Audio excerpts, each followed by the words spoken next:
نحمده ونصلي ونسلم على رسوله الكريم أما بعد فأعوذ بالله من الشيطان الرجيم بسم الله الرحمن الرحيم وإذا قرئ القرآن فاستمعوا له وأنصتوا لعلكم ترحمون صدق الله العظيم.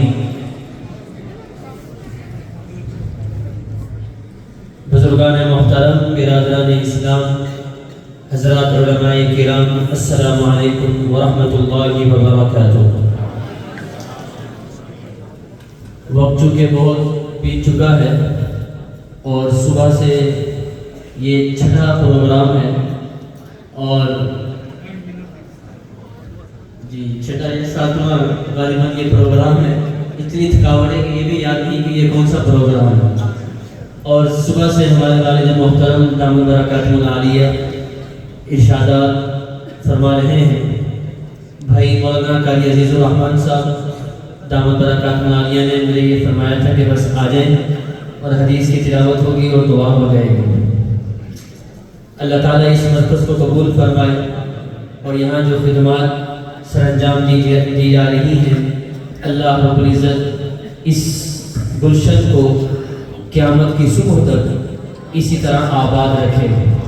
قرآن کریم کی جو آیت میں نے آپ کے سامنے پڑھی ہے، اللہ تعالیٰ فرماتے ہیں کہ جب قرآن پڑھا جاتا ہے تو خاموشی سے کان لگا کر سنا کرو اور خاموش رہا کرو. کیوں؟ تاکہ تم پر رحمت برسائی جائے. تو جہاں قرآن کریم کی تلاوت ہوتی ہے وہاں اللہ تعالیٰ کی رحمت برستی ہے. اہل علم فرماتے ہیں جس طرح مقناطیس یہ لوہے کو کھینچتا ہے، اسی طرح قرآن یہ اللہ کی رحمت کو کھینچتا ہے. اور ظاہر ہے کہ یہ قرآن کریم انہی مدارس، مساجد اور مکاتب میں پڑھا جاتا ہے. جب یہاں قرآن کریم پڑھا جاتا ہے تو اللہ تعالیٰ کی رحمت آتی ہے اور اللہ تعالیٰ کی رحمت اس پورے محلے پر آتی ہے. تو میں آپ سے صرف ایک سوال کرنا چاہتا ہوں، کیا ہمیں اپنے ملک کے اندر قریہ قریہ، گاؤں گاؤں، بستی بستی، شہر شہر، گلی کوچے میں اس طرح کے رحمت کے مراکز چاہیے یا نہیں چاہیے؟ جو یہ کہتے ہیں چاہیے ذرا وہ ہاتھ کھڑا کریں. تو پھر ہمارے ملک کو مدارستان ہونا چاہیے یا نہیں ہونا چاہیے؟ کیونکہ جب ہمارا ملک مدارستان ہوگا، قریہ قریہ، کوچہ کوچہ ہوگا تو عذاب ٹلے گا، رحمت آئے گی. تو دعا ہے کہ اللہ تعالیٰ اس وطن کو مدارستان بنائے. اور ہمارے والد محترم ارشاد فرماتے ہیں کہ جب مدارستان بنے گا تو انشاءاللہ یہ ہمارا وطن مساجستان سے نکل جائے گا. اللہ رب العزت اس گلشن کی حفاظت فرمائے. اور آپ تمام حضرات کو مبارکباد پیش کرتا ہوں کہ آپ نے جو خواب دیکھا تھا آج انشاءاللہ شمینہ تعبیر ہونے جا رہا ہے. وآخر دعوانا الحمدللہ رب العالمین. بسم الله الرحمن الرحيم. الحمد لله رب العالمين والعاقبة للمتقين والصلاة والسلام على أشرف الأنبياء والمرسلين وعلى آله وصحبه أجمعين. أما بعد، فإن أصدق الحديث كتاب الله وأحسن الهدي هدي محمد صلى الله عليه وسلم وخير الأمور مواسمها وشر الأمور محدثاتها وكل محدثة بدعة وكل بدعة ضلالة وكل ضلالة في النار. وبالسند المتصل منا إلى أمير المؤمنين في الحديث أبي عبد الله محمد بن إسماعيل بن إبراهيم بن المغيرة بن بردزبة الجعفي البخاري رحمه الله رحمة واسعة إلى يوم الدين ونفعنا بعلومه وحشرنا في زمرته آمين. أنه قال: باب قول الله تعالى: ونضع الموازين القسط ليوم القيامة وأن أعمال بني آدم وقولهم يوزن. وقال مجاهد رحمه الله: القسطاس العدل بالرومية. ويقال القسط مصدر المقسط وهو العادل، وأما القاسط وهو الجائر. قال حدثنا أحمد بن أشباب قال حدثنا محمد بن فضيل عن عمارة بن القعقاع عن أبي زرعة عن أبي هريرة رضي الله عنه قال: قال النبي صلى الله عليه وسلم: كلمتان حبيبتان إلى الرحمن خفيفتان على اللسان ثقيلتان في الميزان سبحان الله وبحمده سبحان الله العظيم وصلى الله تعالى على خير خلقه محمد وعلى آله وصحبه أجمعين. الحمد لله وكفى والصلاة والسلام على عباده الذين اصطفى لا سيما على سيد الأنبياء وخاتم الأنبياء والمرسلين سيدنا وإمامنا محمد صلى الله عليه وسلم وعلى آله وأصحابه أجمعين وعلى كل من تبعهم بإحسان إلى يوم الدين. أما بعد فأعوذ بالله من الشيطان الرجيم. بسم الله الرحمن الرحيم. ونضع الموازين القسط ليوم القيامة وقال النبي صلى الله عليه وسلم كلمتان حبيبتان إلى الرحمن خفيفتان على اللسان ثقيلتان في الميزان سبحان الله وبحمده سبحان الله العظيم. صدق الله العظيم وصدق رسوله النبي الكريم ونحن على ذلك لمن الشاهدين والشاكرين والحمد لله رب العالمين.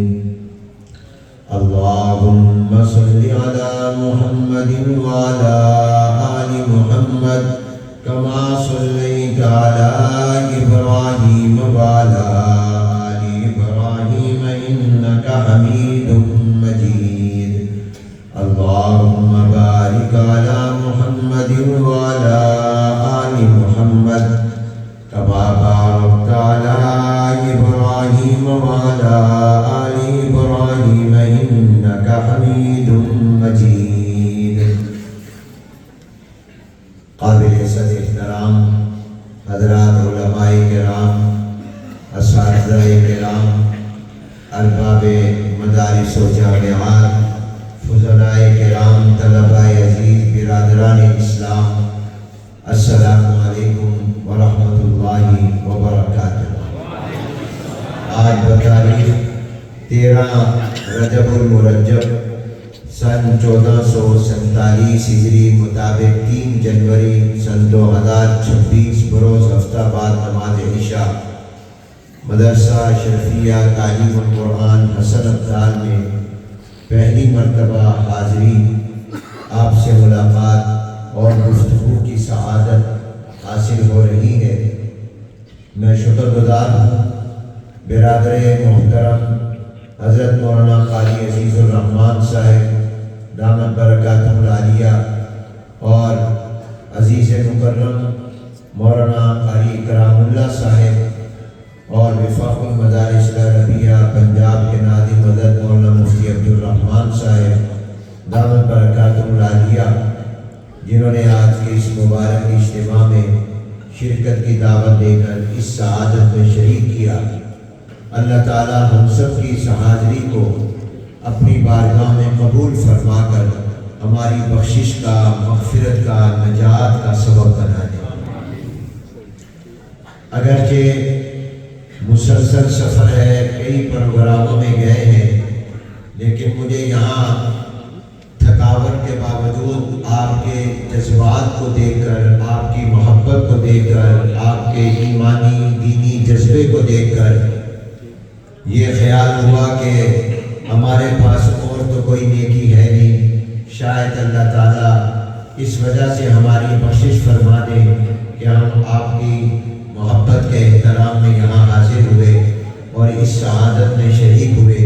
اس لیے کہ آپ حضرات بھی تو بڑی دیر سے انتظار کر رہے ہیں، اور پھر سردی کی راتیں ہیں، اور سردی کی راتیں گرم بستر میں جانے کی خواہش بندے میں ہوتی ہے کہ میں جلد سے جلد گرم بستر میں جاؤں. لیکن آپ حضرات کی ایمان کی جو گرمی ہے وہ موسم کی ٹھنڈک پر غالب آئی ہوئی ہے۔ اللہ تعالیٰ اس جذبے کو اپنی بارگاہ میں قبول فرمائے۔ اور مجھے ایک بزرگ کا واقعہ یاد آیا، ہمارے ملتان کے قریب ضلع خانیوال ہے، اور اس ضلع خانیوال کا ایک شہر ہے عبدالحکیم، چھوٹا سا شہر ہے۔ وہاں ایک اللہ والے بزرگ رہتے تھے اور ان کا نام تھا پیر مبارک شاہ صاحب بغدادی رحمۃ اللہ علیہ۔ ان کا ایک خاص مزاج تو یہ تھا کہ وہ جہاں پر بھی سفر کرتے، جس اڈے پر اسٹیشن پر دیکھتے کوئی مسجد نہیں تو اپنے مریدین متعلقین سے کہتے کہ یہاں کوئی مسجد بنوا دو، چھوٹی سی مسجد مصلی بنا دو، تاکہ مسافر جب آئیں تو ان کو نماز پڑھنے میں مشکل نہ ہو۔ اور ان کی یہ بھی عادت تھی کہ جب بھی کوئی ان کے پاس آتا اور کہتا کہ حضرت فلاں آدمی آپ کا مرید ہے، آپ اس کو سفارش کر دیں، میرا کام وہ کر دے، تو حضرت انکار نہیں کرتے تھے، سفارشی رکا لکھ دیتے۔ کوئی کسی وقت بھی آتا کہتا حضرت تعویذ دے دیں، حضرت دعا کر دیں، تو صبح آئے، دوپہر آئے، شام آئے، دن آئے، رات آئے، تو وہ انکار نہیں کرتے اور وہ اس کو تعویذ دے دیتے، دم کر دیتے، جو وہ سوال کرتا پورا کر سکتے ہوتے پورا کر دیتے۔ تو ایک دن کسی نے کہا حضرت آپ انکار ہی نہیں کرتے اور آپ وقت بے وقت ہر ایک کے ساتھ مل بھی جاتے ہیں اور ان کو آپ تعویذ بھی دیتے ہیں، سفارش بھی کر دیتے ہیں، اور یہ بھی نہیں پوچھتے کہ اس بندے کا کام ٹھیک بھی ہے یا غلط ہے۔ تو انہوں نے بڑا پیارا جملہ سرائکی زبان میں کہا، آپ پتہ نہیں سرائکی سمجھتے ہیں کہ نہیں سمجھتے، نہیں سمجھتے ہوں گے، میں تب بھی مطلب بتا دوں گا۔ تو انہوں نے کہا فقیر دی زبان حل بنجے، محمد دا دین پل بنجے، فقیر دا دا فائدہ ہی فائدہ ہے۔ فقیر دی، آپ بھی زبان ہلا لو، فقیر دی زبان حل بنجے، فقیر دی زبان حل بنجے، فقیر دی زبان حل بنجے، محمد دا دین پل بنجے۔ تو میرا تو فائدہ ہی فائدہ ہے۔ مطلب یہ ہے کہ اگر میرے زبان ہلانے سے اللہ کے محبوب پیغمبر حضور صلی اللہ علیہ وسلم کے دین کا کوئی کام ہو جائے تو میرا تو فائدہ ہی فائدہ ہے۔ تو ہو سکتا ہے کہ ہمارا یہ زبان ہلانا، ہمارا یہ آنا ہماری بخشش کا ذریعہ بن جائے، ہماری مغفرت کا ذریعہ بن جائے، اللہ کی رحمت تو بہانے ڈھونڈتی ہے اور آپ کی دعا مل جائے تو اللہ تعالیٰ ہماری بخشش فرما دیں گے۔ یہ مبارک مجلس ہے، اس میں قرآن کریم کے بعد جو سب سے زیادہ صحیح، معتبر، مشہور، مستند، معلوم، مقبول کتاب ہے، اس کے آخری باب اور آخری حدیث کا درس ہو رہا ہے، اور ہمارے بزرگوں کا اور ہمارے علماء کا یہ تجربہ ہے، اللہ والوں کا تجربہ ہے کہ جب کسی مجلس میں بخاری شریف ختم ہوتی ہے تو اس مجلس میں جو دعا مانگی جائے وہ قبول ہو جائے، کیونکہ یہ مجلس ہے سرکار دو عالم صلی اللہ علیہ وسلم کی حدیث کی۔ اور آپ تو دعا دیا کریں ان مدرسے والوں کو، ان علماء کرام کو، کہ آپ کو آپ کے شہر حسن ابدال میں، آپ کو اپنے علاقوں میں، آپ کو اپنے گاؤں میں، اپنے دیہاتوں میں یہ مبارک مجلسیں مل رہی ہیں اور سرکار دو عالم صلی اللہ علیہ وسلم کی احادیث مل رہی ہیں، ورنہ صحابہ کرام نے تو ایک ایک حدیث کے لیے ایک ایک مہینے کا پیدل سفر کیا۔ اسی بخاری میں واقعہ آتا ہے، ایک صحابی حضرت جابر بن عبداللہ رضی اللہ تعالیٰ عنہ کو مدینہ پاک سے گئے ہیں ملک شام کے شہر دمشق میں، اور اس زمانے میں موٹر وے نہیں تھا، ہوائی جہاز نہیں تھے، کاریں نہیں تھیں، اس زمانے میں ایئر کنڈیشن بسیں نہیں تھیں، پہاڑوں کا سفر، جنگلات کا سفر، خطرناک ترین سفر، راستے میں چیتے کتے، اور راستے میں کوئی ہوٹل بھی نہیں، کوئی ریسٹورنٹ بھی نہیں، کوئی سروس ایریے بھی نہیں کہ آدمی کو اگر بھوک لگے وہاں کھانا کھا لے، اپنا ساتھ تھوڑا بہت سامان لے کر جانا، پتہ نہیں کہاں ختم ہو جائے۔ مدینہ منورہ سے روانہ ہوئے، دمشق ملک شام، اور یہ سفر 1 مہینے کا تھا۔ 1 مہینے کے لیے سفر پر روانہ ہوئے، اور سفر بھی اونٹ پر کر رہے ہیں، اونٹ پر سفر کر رہے ہیں، اور دمشق میں پہنچتے ہیں۔ ایک صحابی کے پاس پہنچ کر جا کر یہ صحابی کہتے ہیں حضور علیہ السلام کا ایک فرمان تم نے سنا ہوا ہے، وہ میں نے بھی سن تو لیا مگر میں نے حضور سے نہیں سنا، حضور سے سننے والے سے نہیں سنا، بلکہ حضور کے سننے والے سے میں نے سنا ہے۔ میرے درمیان ذرا واسطے زیادہ آ گئے ہیں، تم نے ڈائریکٹ حضور علیہ السلام سے سنا ہے، میں چاہتا ہوں میرا حضور سے رشتہ قریب کا ہو جائے، درمیان میں 2 نہیں 1 ہو، اس لیے میں مدینے سے یہاں صرف حضور کی ایک حدیث سننے آیا ہوں، وہ مجھے سنا دو۔ انہوں نے کہا اچھا میں تمہیں سناتا ہوں۔ انہوں نے حضور کی حدیث سنائی، سننے کے بعد کہا السلام علیکم میں واپس جاتا ہوں۔ انہوں نے کہا آپ تھکے ہوئے ہوں گے، اتنا لمبا سفر کیا، میرے مہمان بنو، یہاں میرے پاس رہو۔ کہا نہیں، جس مقصد کے لیے آیا تھا وہ مقصد پورا ہو گیا، اب میں واپس جاؤں گا تو حضور کی ایک حدیث جو پہلے سے سنی ہوئی تھی، صرف اپنے اور حضور کے درمیان واسطے کم کرنا چاہتے تھے کہ واسطہ ایک رہے، 2 واسطے نہ بنے، ایک واسطہ ہو جس نے حضور سے ڈائریکٹ سنا میں اس سے سن لوں۔ تو انہوں نے ایک حدیث کے لیے 2 مہینے کا سفر کیا، 1 مہینہ جانا 1 مہینہ واپس آنا۔ آپ نے تو 1 مہینے کا سفر نہیں کیا، آپ نے تو 1 دن کا سفر بھی نہیں کیا۔ یہ ان مدرسوں کی برکت ہے، یہ ان علماء کی برکت ہے کہ ان کی برکت سے آپ کو حضور علیہ السلام کی حدیث گھر بیٹھے مل رہی ہے۔ اور ایک صحابی نے سفر کیا مدینہ پاک سے مصر کا، قاہرہ کا، لمبا ترین سفر کیا ایک حدیث کے لیے۔ یہ ان مدرسوں کی ان علماء کی برکت ہے، اس لیے ان کو دعا دیا کرو، یہ ان کی برکت سے آپ کو اللہ تعالیٰ یہ رحمتیں عطا فرما رہے ہیں۔ امام بخاری نے آخری باب جو قائم کیا وہ وزن اعمال کا ہے کہ قیامت کے دن اللہ کی عدالت ہوگی، حساب کتاب ہوگا، ترازو ہوں گے، ان ترازو کے ایک پلڑے میں نیکیاں، ایک پلڑے میں گناہ رکھے جائیں گے۔ نیکیوں کا پلڑا بھاری ہو گیا تو کامیاب، گناہوں کا پلڑا بھاری ہو گیا تو ناکام۔ اگر نیکیوں کا پلڑا بھاری ہو گیا تو جنت، اور اگر گناہوں کا پلڑا بھاری ہو گیا خدا نخواستہ تو جہنم میں جائے گا۔ اللہ کرے میرے اور آپ کی نیکیوں کا پلڑا بھاری ہو جائے، آمین کہتے ہیں، ہم کامیاب ہو جائیں۔ یہ اہل سنت والجماعت کا، مومنین کا عقیدہ ہے کہ قیامت حق ہے، اور قیامت کے اندر یہ تمام حساب کتاب ہوگا اور تولا جائے گا۔ امام بخاری نے آخری باب یہ قائم کر کے مجھے اور آپ کو موت کی طرف، آخرت کی طرف متوجہ کیا ہے۔ دنیا کو سب کچھ مت سمجھو، مرنا ہے، اللہ کے سامنے پیش ہونا ہے، اللہ کی عدالت میں جانا ہے، اور صرف اپنے عملوں کا جواب نہیں دینا، اپنی باتوں کا جواب نہیں دینا، اپنے عمل کی حفاظت بھی کرو، اپنی زبان کی حفاظت بھی کرو۔ تو مجھے اور آپ کو آخرت کی طرف متوجہ کیا، اور آخرت کا دھیان کیا ہوتا ہے ایک واقعہ سناتا ہوں تو آپ کو پتہ چلے کہ فکر آخرت کیا ہے۔ ہمارے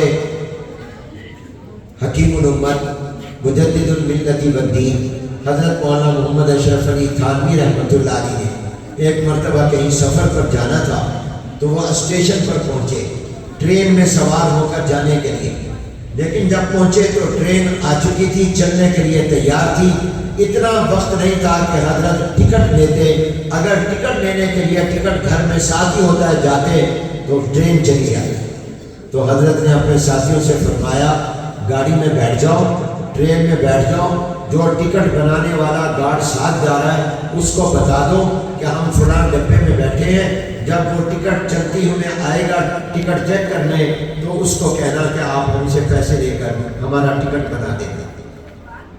وہ ٹرین چل پڑی، وہ آیا اور حضرت نے فرمایا کہ بھی ہمارا ٹکٹ بنا دو، کیوں بھائی ریلوے کی طرف سے یہ سہولت ہوتی ہے کہ اگر ٹکٹ نہ لے سکو تو ٹرین میں بنوا لو، کیوں بھائی ہوتی ہے سہولت، ٹکٹ اندر بھی بن جاتا ہے۔ تو اس نے حضرت کے چہرے کو دیکھا اور کھڑا ہو گیا، کہنے لگا آپ کا نام پوچھ سکتا ہوں؟ تو حضرت نے فرمایا میرا نام اشرف علی تھانوی ہے۔ اس نے کہا آپ کا نام اشرف علی تھانوی ہے؟ بڑی محبت سے مصافحہ کیا، کہتا حضرت میں نے تو آپ کا نام سنا، میں نے آپ کی کتابیں پڑھی ہیں، میں نے بہشتی زیور پڑھا ہے، میں تو آپ سے ملنا چاہتا تھا، میرے دل میں آپ کی محبت اور عقیدت ہے، آپ فکر نہ کریں، آپ اور آپ کے ساتھی بغیر ٹکٹ کے سفر کریں، میں نے جو ٹکٹ پوزیشن چیک کرنا ہے، آپ کو ٹکٹ کی ضرورت نہیں، آپ بغیر ٹکٹ کے سفر کریں۔ حضرت تھانوی عبداللہ نے فرمایا تو کہاں تک جائے گا اس ٹرین میں؟ اس نے کہا میری ڈیوٹی فلاں اسٹیشن تک ہے۔ حضرت نے فرمایا ہم نے تو اس سے بھی آگے جانا ہے بھائی، اس سے آگے جانا ہے، وہ آگے والا جو آئے گا وہ ٹکٹ چیک کرے گا، ٹکٹ نہیں ہوگا وہ جرمانہ کرے گا، اور وہ تو وہاں سے ٹکٹ بنائے گا جہاں سے ٹرین چلی ہوگی، اس لیے کہ تجھے تو پتا ہے کہ ہم کس اسٹیشن سے سوار ہوئے، اس کو تو پتہ نہیں ہوگا۔ تو اس نے کہا آپ فکر نہ کریں، جب میں اگلے کو چارج دوں گا تو میں اس کو کہہ دوں گا کہ فلاں ڈبے میں اپنی سواریاں ہیں، ان سے ٹکٹ نہ پوچھنا۔ حضرت نے فرمایا وہ کہاں تک جائے گا؟ اس نے کہا حضرت وہ فلاں اسٹیشن تک۔ حضرت نے فرمایا ہم نے تو اس سے بھی آگے جانا ہے۔ اس نے کہا آپ فکر نہ کریں، میں آگے والے کو کہہ دوں گا، وہ آگے والے کو کہہ دے گا کہ فلاں ڈبے میں جو اتنی سواریاں ہیں وہ اپنی ہیں، ان سے ٹکٹ نہ پوچھنا۔ حضرت نے فرمایا وہ کہاں تک جائے گا؟ اس نے کہا حضرت اس کی ڈیوٹی فلاں اسٹیشن تک۔ حضرت نے فرمایا ہم نے اس سے بھی آگے جانا ہے، تو اس سے آگے والا جو آئے گا وہ مانگے گا ٹکٹ نہیں ہوگا، وہ اور جرمانے کرے گا۔ اس نے کہا حضرت آپ فکر نہ کریں، میں اس کا بھی انتظام کر دوں گا، اس سے کہہ دوں گا وہ آگے والے کو کہہ دے کہ وہ آگے والے کو کہہ دے، وہ آگے والے کو کہہ دے۔ اب حضرت جب فرمائیں وہ کہہ دے آپ فکر نہ کریں، حتیٰ کہ حضرت نے فرمایا ہم نے اس سے بھی آگے جانا ہے۔ اس نے کہا حضرت آگے تو ٹرین نہیں جاتی، وہ تو آخری اسٹیشن ہے، جیسے پاکستان میں پشاور، اس سے آگے نہیں، کراچی، اس کے آگے سمندر، کراچی تک ٹرین جاتی ہے۔ اور حضرت نے کہا کہ بھی نہیں، اس کے آخری سٹاپ جہاں ٹرین کا ہے ہم نے تو اس سے بھی آگے جانا ہے۔ اس نے کہا حضرت آگے ریلوے لائن نہیں، آگے ٹرین جاتی نہیں، آپ نے کہاں جانا ہے؟ تو حضرت نے فرمایا نہیں، ہم نے تو اس سے بھی آگے جانا ہے، ہمارا آخری سٹاپ تو میدان محشر ہے، قیامت کا میدان ہے۔ وہاں اللہ تعالیٰ ریلوے کے مالک کو بتائیں گے کہ یہ مسافر ہے جس نے بغیر ٹکٹ کے سفر کیا تھا، وہاں تو ہمیں بچائے گا کہ نہیں بچائے گا؟ وہاں پر تو ہمارے کام آئے گا کہ نہیں آئے گا؟ کیونکہ ایک سٹاپ ہمارا دنیا ہے، ایک سٹاپ قبر ہے، اور ہماری زندگی کی گاڑی کا آخری سٹاپ بولو میدان محشر ہے، وہاں تو ہمارے کام آئے گا کہ نہیں آئے گا؟ اس نے کہا حضرت وہاں تو میں آپ کے کام نہیں آ سکتا۔ فرمایا پھر یہ پیسے لو، ہمارا ٹکٹ بناؤ، اور مسئلہ یاد رکھو تم ریلوے کے ملازم ہو، ریلوے کے مالک نہیں ہو، تمہیں یہ اجازت اختیار نہیں ہے کہ تم ٹرین کے اندر بغیر ٹکٹ کے لوگوں کو سفر کراؤ۔ اب تک جتنوں کو سفر کروایا ہو ان کے ٹکٹ خرید کر گورنمنٹ کے خزانے میں پیسے جمع کرواؤ، اور آج کے بعد یہ گناہ نہ کرنا، قیامت میں تمہیں جواب دینا پڑے گا۔ اس کو کہتے ہیں فکر آخرت، اس کو کہتے ہیں موت کو یاد رکھنا، اس کو کہتے ہیں میدان محشر کو یاد رکھنا، اس کو کہتے ہیں اللہ کی عدالت کو، حساب و کتاب کو یاد رکھنا۔ میرے استاد حضرت علامہ مولانا محمد شریف صاحب کشمیری رحمۃ اللہ علیہ یہی بات شعر میں فرماتے تھے، وقت طلوع دیکھا، وقت غروب دیکھا، اب فکر آخرت ہے، دنیا کو خوب دیکھا، سورج کو نکلتے غروب ہوتے بھی دیکھا ہے، مگر اب ہمیں آخرت کی فکر ہے کہ ہماری آخرت بن جائے۔ تو امام بخاری رحمۃ اللہ علیہ نے کہا اس کی فکر کرو، اللہ کے سامنے کھڑے ہونا ہے، حساب و کتاب دے کر ہونا ہے، ترازو انصاف کے قائم ہوں گے، نیکیاں بھی تلیں گی اور گناہ بھی تلیں گے۔ اب آپ کے ذہن میں یہ سوال آ جائے کہ نیکی تو الگ نہیں ہوتی، گناہ الگ نہیں ہے۔ کبھی آپ نے دکاندار کو کہا میں ابھی عشاء کی نماز پڑھ کے آؤں، ذرا تول کر بتا میری عشاء کی نماز کا کتنا وزن ہے؟ آپ کنو تلواتے ہیں، سیب تلواتے ہیں، گوشت تلواتے ہیں۔ کبھی آپ نے کہا میں نے آج قرآن پڑھا ہے 1 پارہ، میرا میں نے جو قرآن پڑھا ہے اس کو تول، کیوں تولا اس کو جاتا ہے جس کا وجود ہو۔ آپ بتاؤ بھی حسن ابدال والوں کہیں نماز کا الگ وجود نظر آتا ہے؟ جھوٹ کا الگ وجود ہے نہیں، تو کیسے توڑا جائے گا؟ تو آپ یاد رکھو، آج سائنس بھی مانتی ہے کہ توڑا جائے گا۔ بخار تولتے ہو دکھاؤ بخار کا، کتنی چیزیں تم مانتے ہو نظر نہیں آتی، وجود نہیں ہوتا۔ میں نے ایک جگہ ایک مجمع میں پوچھا تو تمہارے اندر عقل ہے؟ بتاؤ کہ تمہارے اندر عقل ہے؟ جس میں عقل نہیں ہے وہ ہاتھ کھڑا کرے، جس میں عقل ہے وہ ہاتھ کھڑا کرے۔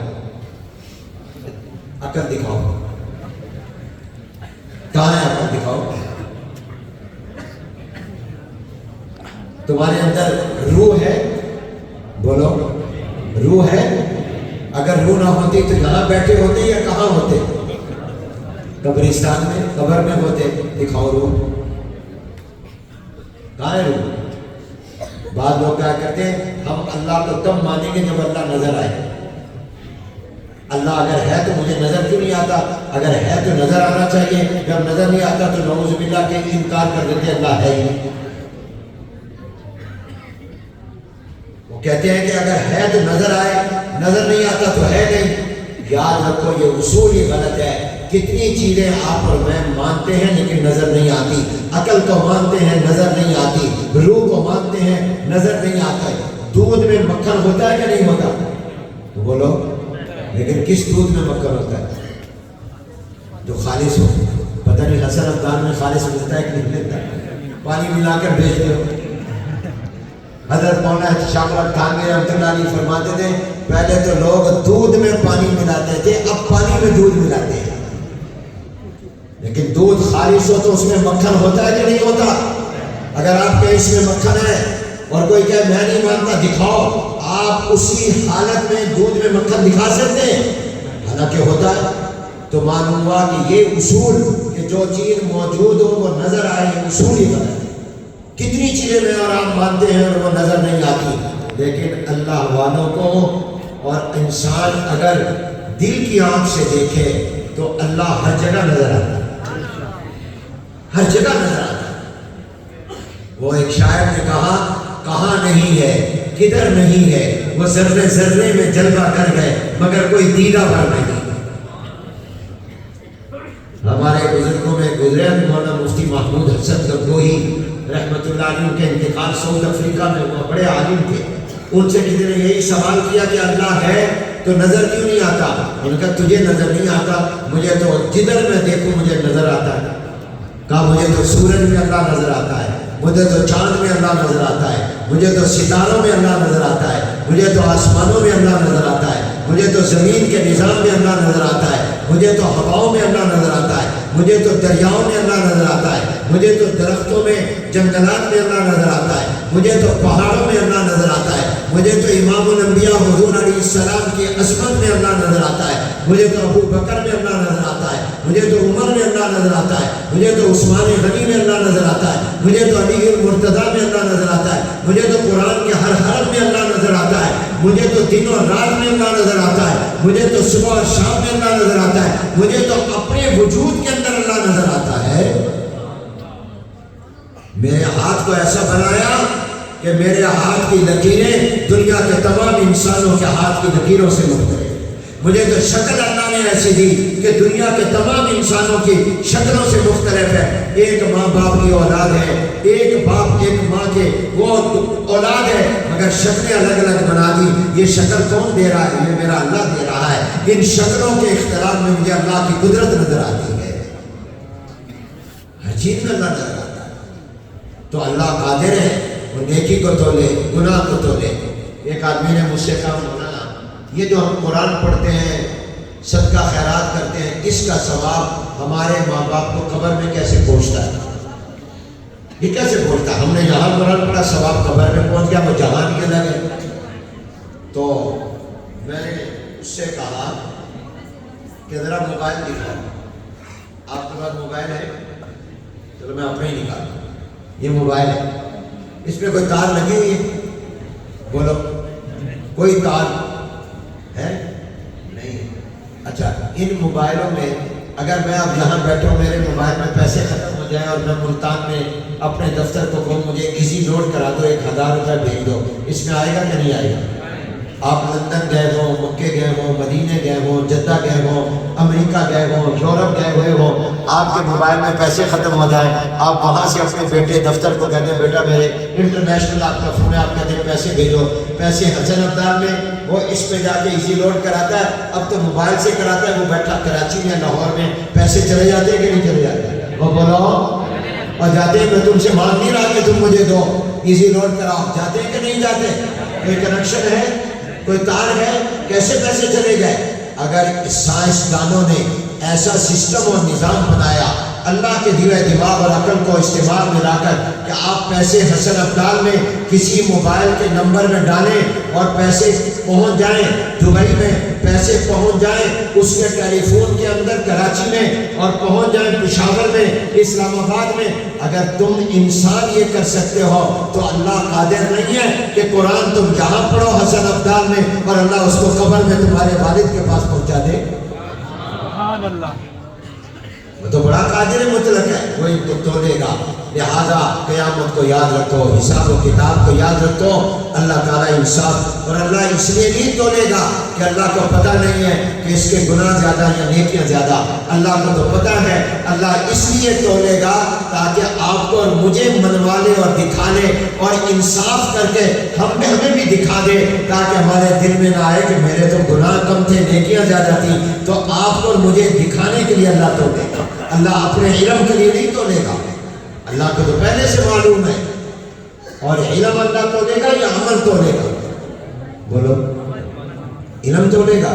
میرے عزیز طلبہ، علم نہیں تولا جائے گا، عمل تولا جائے گا۔ امام بخاری نے کہا انہا عمل انداز سے، ایک صحابی تھے جریر بن عبداللہ بجلی رضی اللہ، حضور ان کو جب بھی دیکھتے تھے حضور ان کو دیکھ کر مسکراتے تھے، وہ حضور کو دیکھ کر مسکراتے تھے، جب بھی وہ آتے حضور کے چہرے پر مسکراہٹ آ جاتی، مسکراہٹوں کا تبادلہ ہوتا، یہ بہت خوبصورت تھے، اتنے خوبصورت تھے کہ ان کا لقب بنا کہ یہ حضور کی امت کے یوسف ہیں۔ ابو ہریرہ رضی اللہ عنہ کی خصوصیت یہ تھی کہ حضور ان سے مصافحہ کرتے تھے، تو ایک دن ایسا ہوا کہ مدینے کے بازار میں حضور جا رہے تھے، ابو ہریرہ سامنے سے آ رہے تھے، جب حضور کی نظر پڑی، ان کی نظر حضور پر پڑی، حضور آ رہے ہیں تو ابو ہریرہ چھپ گئے۔ آپ کے شہر میں بھی گلی گلیاں ہیں، بڑی جلدی آدمی چھپ جاتا ہے، تو مدینے میں بھی گلیاں تھیں، وہ چھپ گئے تھے، تو حضور نے دیکھ لیا۔ تھوڑی دیر کے بعد جب آئے تو حضور نے فرمایا کہ تم چھپ کیوں گئے تھے؟ تو کہا یا رسول اللہ میں ناپاک تھا، میں نے نہانا تھا، میرے اوپر غسل فرض تھا، اور مجھے تھا کہ حضور جب بھی مجھے ملتے ہیں تو مصافحہ کرتے ہیں، تو میں نہیں چاہتا تھا کہ پاک نبی کے پاک ہاتھوں میں میرے ناپاک ہاتھ جائے، تو میں گیا تھا غسل کرنے کہ غسل کر کے آ جاؤں پھر مصافحہ کروں۔ تو حضور علیہ السلام نے فرمایا مومن کبھی ناپاک نہیں ہوتا، یعنی ایسا ناپاک نہیں ہوتا کہ پاک نہ ہو سکے، اور یہ حکمت ناپاک ہوتا ہے، ہاتھ میں کوئی ناپاکی نہیں لگی ہوئی ہوتی، اس حالت میں بھی مصافحہ کر سکتے ہیں، مگر ان کے دل میں حضور کا ادب احترام اتنا تھا کہ وہ چاہتے تھے کہ میں غسل کے بعد حضور سے مصافحہ کروں۔ یہ ابو ہریرہ رضی اللہ عنہ حضور کے مدرسے کے طالب علم ہیں، حدیث پڑھ لو میرے ساتھ سارے پڑھیے۔ عن ابی ہریرہ رضی اللہ تعالی عنہ قال قال النبی صلی اللہ علیہ وسلم، آپ بھی بیٹھے، حضور کی حدیث کا ادب ہے، حضور کی حدیث کا ادب کا تقاضا، بیٹھ جاؤ، نیت کر لو کہ ہمارا نام بھی حضور علیہ السلام کی حدیث کے طالب علموں میں آ جائے، اور تم سب آج گویا حضور کی حدیث کے طالب علم بن جاؤ، اور حضور نے دعا فرمائی ہے جو میری ایک حدیث کو بھی سنے یاد کر لے اور جیسے سنے آگے سنا دے، اللہ اس کا چہرہ چمکائے، یہ حضور علیہ السلام کی دعا ہے، تو سب پڑھ لو۔ عن ابی ہریرہ رضی اللہ تعالی عنہ قال قال النبی صلی اللہ علیہ وسلم